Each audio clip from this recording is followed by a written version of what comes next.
सुबह बाहर के पौधों में पानी देने और घास पर बिखरे पत्तों को उठाने के रोज के नियम के बाद मैंने अखबार उठाकर सुर्खियां पढ़नी ही शुरू की थी कि अचानक से छनाक बर्तन गिरने की आवाज सुनकर मैं चौंक पड़ी। ये क्या है? रोज रोज के तुम्हारे ताने सुनते सुनते मैं पागल हो जाऊंगा। मैं असमंजस में पड़ गई। अखबार पढ़ूं या पड़ोस का ये संवाद? परंतु पड़ोस का संवाद सुनने के अलावा कोई चारा ही नहीं था। आवाज बहुत तेज थी और अखबार पढ़ना असंभव था। पड़ोस से आती आवाज मेरे लिए कोई नई नहीं थी। 6 महीने पहले आए मेरे किराएदार नवविवाहित तो नहीं, पर मुश्किल से 4 वर्ष हुए थे शादी को। 2.5 वर्ष का बेटा था। पति पत्नी दोनों नौकरी करते थे। जिस दिन बच्चे को संभालने वाली आया छुट्टी मारती, वो भी बिना बताए, तो ये कार्यक्रम शुरू हो जाता था। मम्मी आप रो मत, कहता हुआ मोनू, उनका बेटा, खुद भी सुबक रहा था। कैसे ना रोऊं बेटा, रीना रोते रोते कह रही थी।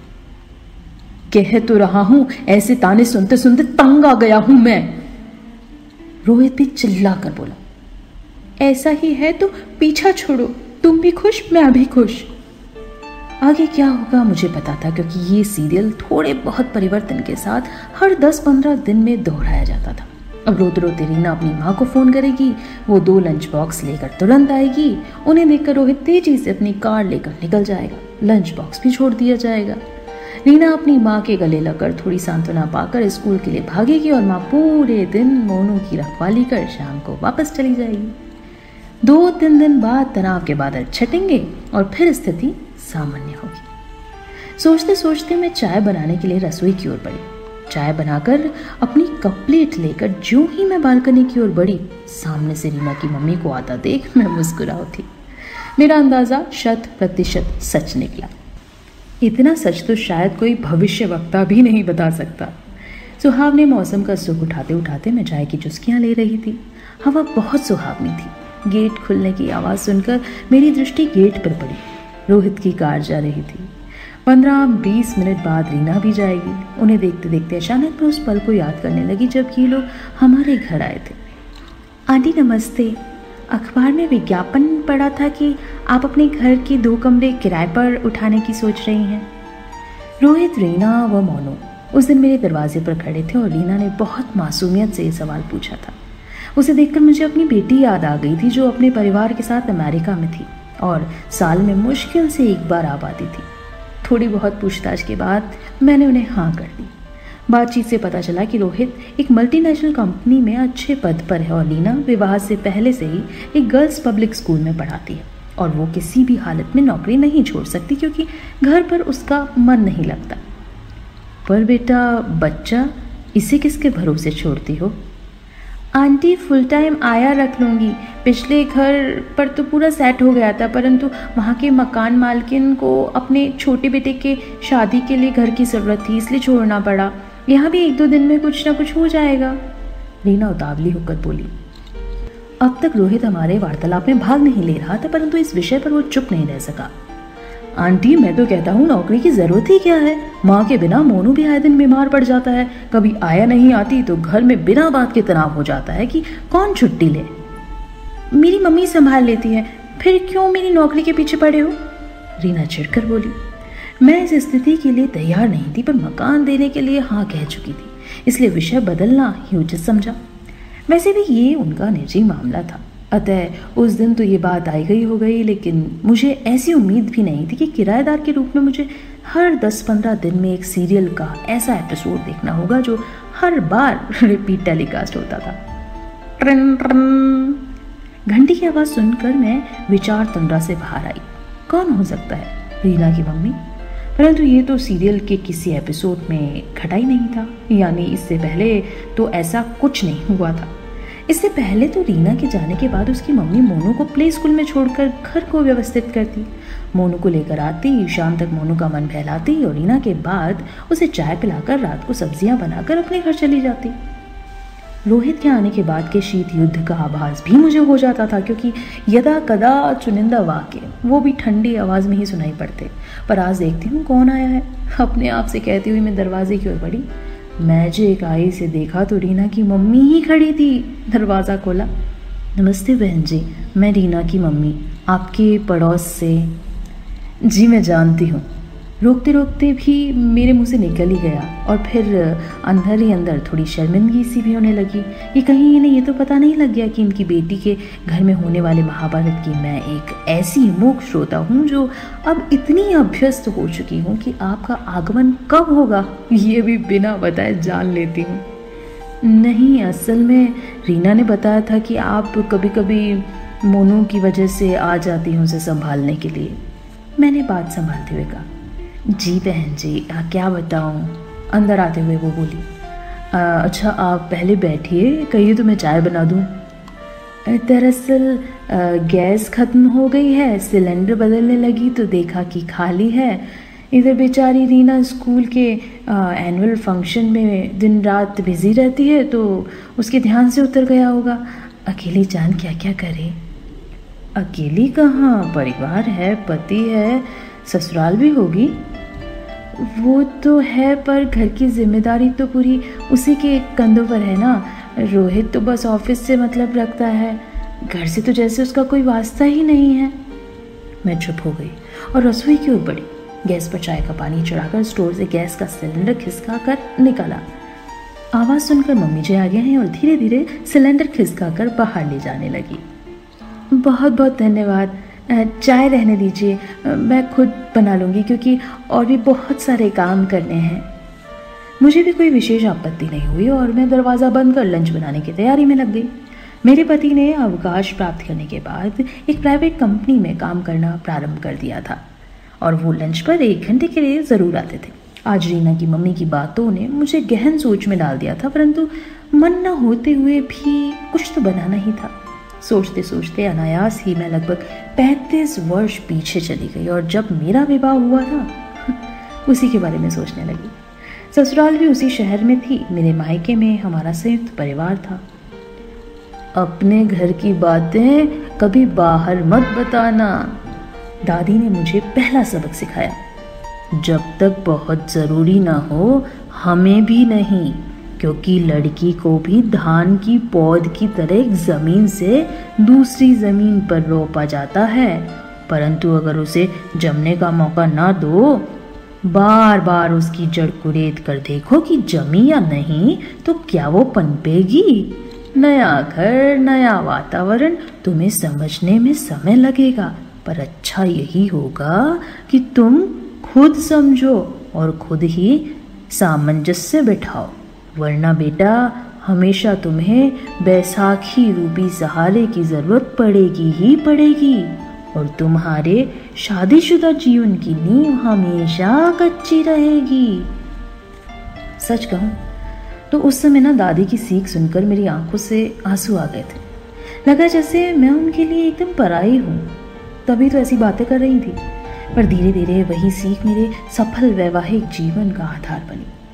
मेरे शादीशुदा जीवन में परीक्षा की कई घड़ियां आई। मैंने भी नौकरी की, पर किसी और के भरोसे नहीं, वरना अपने पति के सम्मिलित प्रयास से कठिनाइयों का सामना किया। पति का वेतन हमारी आवश्यकताओं को पूरा करने के लिए पर्याप्त था, इसलिए मैंने पहली प्राथमिकता अपनी फैमिली को दी और छोटी बेटी के 6 वर्ष पूरे होने के बाद ही नौकरी की। मैं जानती थी कि मैंने जैसी नौकरी की मैं उससे कहीं ऊंचे पद पर पहुंच सकती थी, परंतु अपनी परवरिश व प्रयास से अपने बच्चों को ऊंचे पद पर देखकर कहीं ज्यादा हार्दिक खुशी और संतोष मिला है। मैंने अपनी शिक्षा का पूरा उपयोग अपने बच्चों को शिक्षित करने में किया और कभी भी उनके लिए ट्यूशन का सहारा नहीं लिया। घंटी बजी और मैं समझ गई कि मेरे पति आ गए हैं। अनमने भाव से मैंने खाना परोसना शुरू किया। मेरे पति को अकेले खाना पसंद नहीं है। इधर उधर की बातचीत करते हुए हम लोग इकट्ठे भोजन करते और अब मैं अपने रिटायरमेंट के बाद खाना खुद ही बनाती थी, ताकि सेहत और उम्र के अनुसार ही चिकनाई और मसालों का यूज़ कर सकूं और समय भी कट जाता है। अभी मैंने पहला कोर खाया ही था कि चौंक कर अपने पति की ओर देखा। मेरी तरफ देखकर मुस्कुरा रहे थे क्योंकि मैंने दाल में नमक ही नहीं डाला था। मजाकिया लहजे में बोले, आज तुम खोई खोई सी हो, बताओ क्या बात है? कुछ नहीं, कुछ भी तो नहीं, छेपते हुए मैंने कहा और नमकदानी उठाने लगी। असल में रीना की मम्मी आई थी और उन्हें देखकर मुझे लगा कि कहीं रीना का परिवार ना टूट जाए। मोनू का क्या होगा? कहते हुए जब मैंने अपने पति की ओर देखा तो उनका चेहरा बहुत शांत था।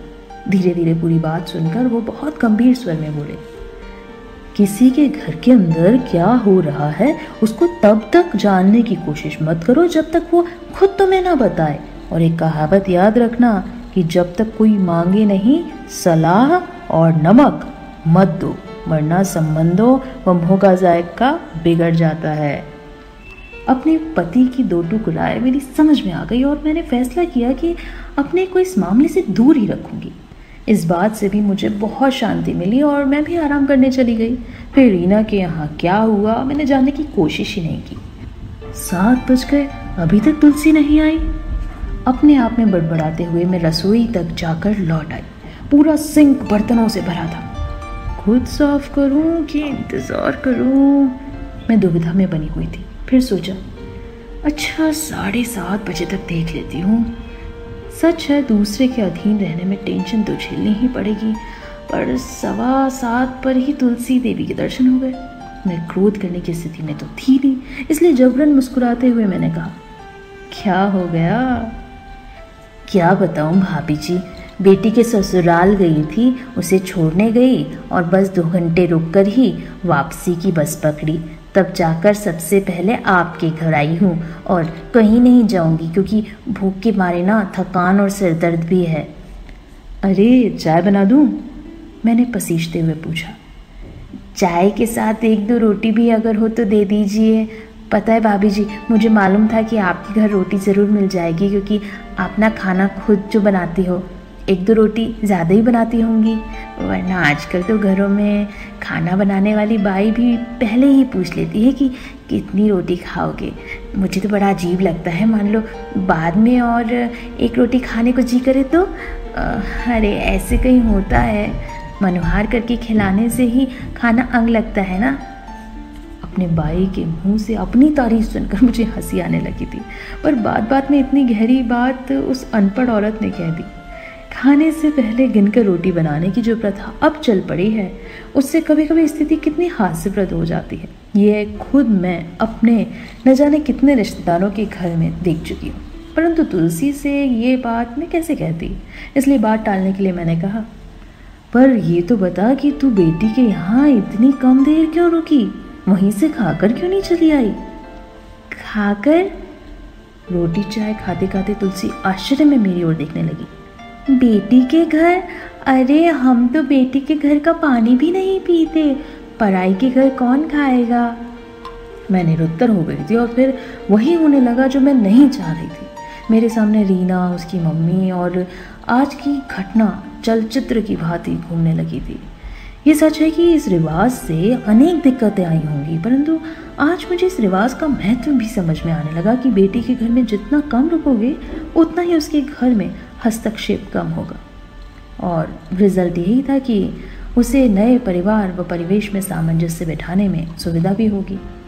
पारिवारिक नींव सुदृढ़ व मजबूत होगी जो उसके लिए भी लाभप्रद होगी। इसलिए पूरा नहीं तो बीच का रास्ता निकाल कर इस रिवाज का पालन करने से कम परिवार टूटने से तो बचेंगे। उफ, फिर वही दूसरे के चक्कर में अपना सोचना शुरू कर दिया मैंने। अपने आप पर झुंझलाती हुई मैं तुलसी के साथ साथ रसोई से बाहर आकर मेन गेट बंद करने के लिए आगे बढ़ गई। दिन गुजरते रहे और रीना की फैमिली इसी प्रकार के घटनाक्रम के साथ हमारे पड़ोस को आबाद किए हुए थी। हम और वो दोनों ही इस सब के आदी हो रहे थे कि अचानक एक दिन जब कॉल बेल बजी तो दरवाज़ा खोलने पर मैं चौंक पड़ी, क्योंकि आज घंटी बजाने वाला रोहित था। रोहित, तुम अंदर आओ बेटा, कहो कैसे आना हुआ? मेरी बोली में स्वाभाविक रूप से प्यार और अपनत्व था, क्योंकि हमेशा से ही मेरी सहानुभूति रोहित के साथ थी। सबके होते हुए भी वो बेचारा मुझे अकेला ही लगता था। मेरे सवाल के जवाब में रोहित की आंखें भर आई। लगता था जैसे शायद मुझे वो अपनी माँ का दर्जा देना चाह रहा है, अपनी माँ के होने को महसूस कर रहा है। समय की नाजुकता को महसूस कर मैं पानी लेने दौड़ी। क्या हो गया बेटा? पानी देते हुए मैंने बड़े संकोच से पूछा। अपने पतिदेव की सलाह मुझे याद थी और उसे मानने में ही मेरी भलाई थी। पानी पीकर रोहित थोड़ा संभला और बोला, आंटी, आज मुझे फैसला लेना ही है कि रीना के साथ रहूं या नहीं। क्या कहा? मैं बुरी तरह आशंकित होते हुए बोली। रीना का प्रमोशन हो गया है, वो हेडमिस्ट्रेस बन गई है, पर उसे स्कूल में ही रहना होगा क्योंकि बोर्डिंग के बच्चों को भी उसे ही देखना होगा। उसका वेतन भी बढ़ गया है और बाकी की सारी फैसिलिटीज़ भी उसे मिलेंगी। आंटी, मैं बहुत खुश हूँ रीना की तरक्की से, पर ये जानते हुए कि स्कूल मैनेजमेंट मुझे वहाँ रहने की अनुमति नहीं देगा। रीना ने हाँ कह दिया है। मोनू मेरे पास रहेगा और रीना की मम्मी दिन में मोनू को संभालेगी, बाकी सब कुछ मुझे ही संभालना है। रोहित भर्राए गले से बोला। पर बेटा, तुम ऐसे बच्चे को कैसे संभाल लोगे और कब तक? मैं आक्रोश भरे स्वर में बोली। उसका कहना है कि वो मैनेजमेंट को राज़ी कर लेगी। क्या मैं नहीं जानता कि गर्ल्स कॉलेज का मैनेजमेंट मेरे कारण अपने नियमों को नहीं बदलेगा? आंटी, रीना अपनी तरक्की के लिए कुछ भी कर सकती है। वो मोनू के 5 वर्ष का होने तक ऐसे ही मुझे बहलाती रहेगी और फिर उसे हॉस्टल में डालकर मेरी तरफ मुंह मोड़कर खड़ी हो जाएगी। इसलिए मैंने यही फैसला किया कि मैं अब और उसका साथ नहीं दे सकता। वो अपनी मम्मी के बलबूते पर ऐसा कदम उठा रही है तो उन्हें ही अब पूरी तरह जिम्मेदारी उठाने दीजिए। आज तक मैंने मोनू के कारण सब कुछ सहा, पर अब नहीं। बिना पिता के भी तो बच्चे पलते हैं ना। ये कहते हुए रोहित की आंखें आंसुओं से भर आई और चेहरे पर विद्रोह का भाव आ गया। अरे बेटा, ऐसा मत करो, कहते हुए मेरी आंखें भी नम हो गई, परंतु मैं अपने आग्रह में खोखलापन महसूस कर रही थी क्योंकि रोहित की जगह कोई भी स्वाभिमानी पुरुष ऐसा ही कदम उठाता। तुम्हारे माता पिता नहीं आ सकते? उनके आने से तुम्हें भी अच्छा लगेगा। ये कहते हुए मुझे एक आशा की किरण दिखाई दी। है सब है, पर मैं उनसे क्या कहूँ? एक ही शहर में हम अलग अलग क्यों रह रहे हैं? अगर ऐसा ही होता था तो शादी क्यों की? माँ का स्थान पिता से ऊपर है क्योंकि बच्चे को माँ बेहतर तरीके से पाल सकती है। ये बात रीना क्यों नहीं सोचती? रीना शादी से पहले से नौकरी कर रही है और मुझे कोई एतराज़ नहीं था, इसलिए शादी की। पर मोनू की उपेक्षा नहीं सही जाती। मैंने भी हेल्प की, पूरा ट्राई किया, पर रीना की मम्मी के सामने मेरा किया हुआ रीना को नज़र ही नहीं आता। और अब वही माँ रीना को सही रास्ता दिखाने की जगह उल्टा उसके गलत निर्णय में साथ दे रही है। मैं तो सब सह लेता, पर मोनू की दुर्गति में नहीं देख सकता, इसलिए मैं अपना ट्रांसफ़र करवा कर जा रहा हूँ। कहते कहते रोहित का चेहरा अत्यंत कठोर हो गया।